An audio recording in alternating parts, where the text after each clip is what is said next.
My favourite story of 2018, that's this year, was my amazing opportunity to go to Asia and research artificial intelligence and basically have a look at what China's doing, the goals that they've got out there right now, and how Canada can keep its head in the game and basically kind of keep on being a world leader.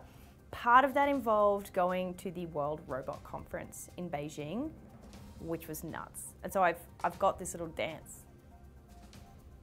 Robot dance? Huh? Robot overlords. That was my favorite story. That was a terrible dance. Sorry. So I read a book this year, which was not written this year, called The Dagenham Murder, The Brutal Killing of PC George Clark, 1846.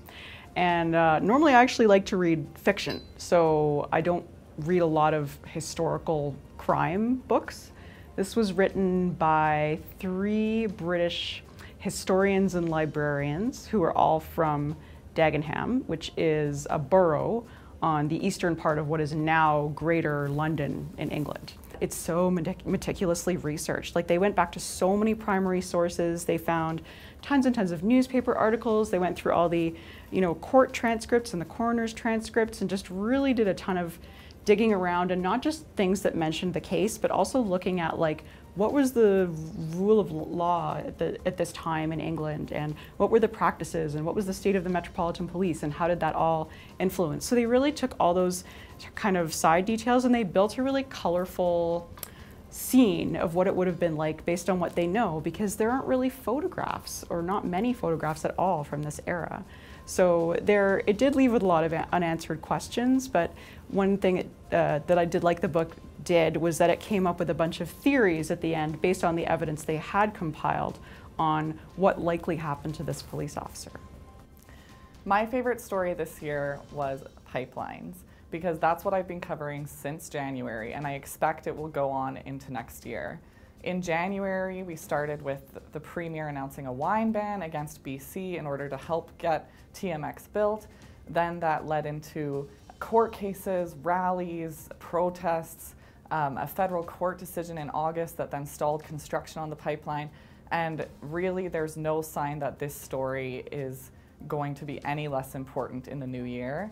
That said, it's not my favorite story because I love writing about pipelines. It's my favorite story because it's the gift that keeps on giving, and journalists always need copy. My predecessor, Paula Simon, swore she'd come back if I ever write a pro-gondola column.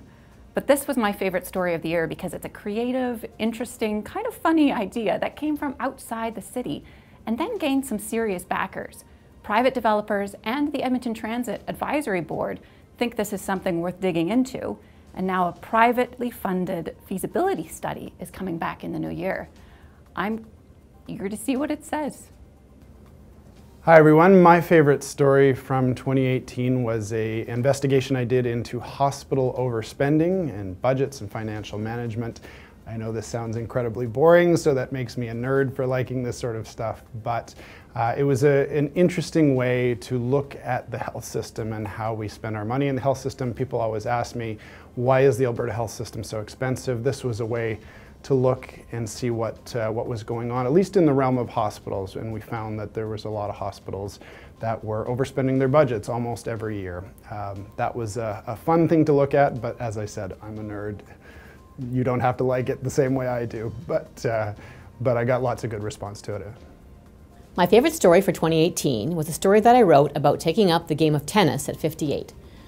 Now, part of the reason I really love this story was not just so that I could, boast about how I've taken up tennis at 58, and now at 59 I'm, much better than I was a year ago.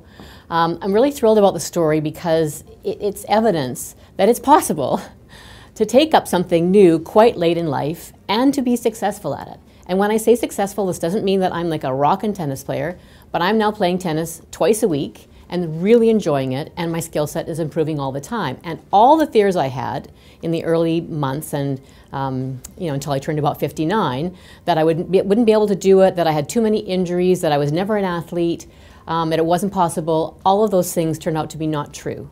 I'm able to play well, I enjoy it. Many of the aches and pains I had going into this sport are gone.